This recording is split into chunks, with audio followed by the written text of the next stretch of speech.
Creation was a film that Obie started with Harry Hoyt. They both worked together on The Lost World. And this was similar to The Lost World in a way. And they did about a year's work, I suppose, at RKO. Willis O'Brien made a number of tests just to show how the animals would move.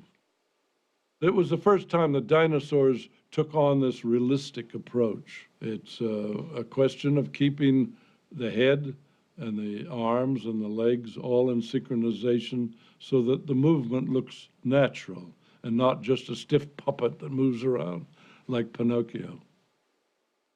But it's rather static, and there's not a great deal of drama in it. But I think it was just made as an example of what the animals could do.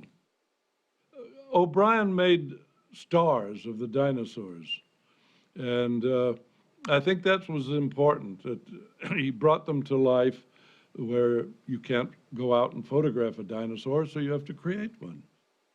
And that's the beauty about Willis O'Brien's technique of the single figure. He made that very popular. How many people remember who was in The Lost World, but they remember the dinosaurs? And here they combine live action with the animated character to show them in comparison with the live action. I worked with Obie about a year before. I knew pretty well what was in his mind. He liked dynamic things. He liked the spectacular, and he contributed enormously to the story values, which he seldom gets credit for. And when Cooper took over RKO, he saw the tests, but Marion Cooper, being a bigger-than-life character, felt there was no drama in just showing animals moving around. Cooper felt there should be a central character, such as Kong, to give the story a forward motion. And he had always wanted to make a film about a giant gorilla. But when he saw all of Obie's creation, he saw where they could be incorporated.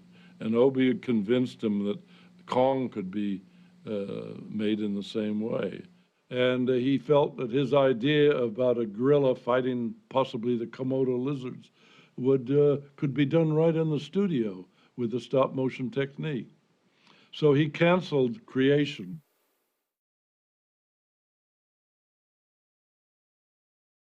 And I think the next scenes show a composite. Obie liked to do a lot of them in the camera, saving the cost of building sets. There's a bird flying over the river. That's a technique that I used in my fairy tales. I always had a bird fly through if it was a static scene, so that you wouldn't get bored with just looking at a straightforward shot. They probably put that water in the foreground as a bipack in the camera, and then wound the film back and exposed the animation. Now this is a composite shot made with the Williams process, where you see the live action in conjunction with the animated character.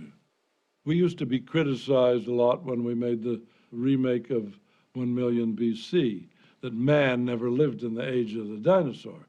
Well, every year you hear a new theory that man went back more than 1 million years ago. If you don't have humans with the dinosaurs, you have no size comparison, you have no drama, so we have to take that liberty.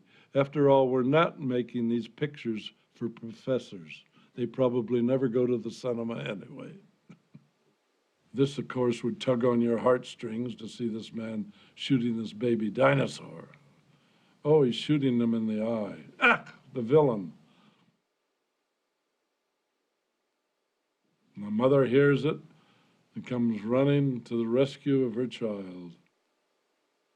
This is probably a mock-up model of full-size baby dinosaur, which they intercut with the animation.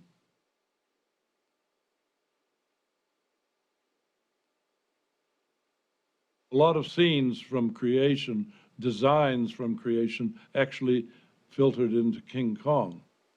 So I think if Creation hadn't been started, probably a lot of King Kong would be very different than what we finally saw.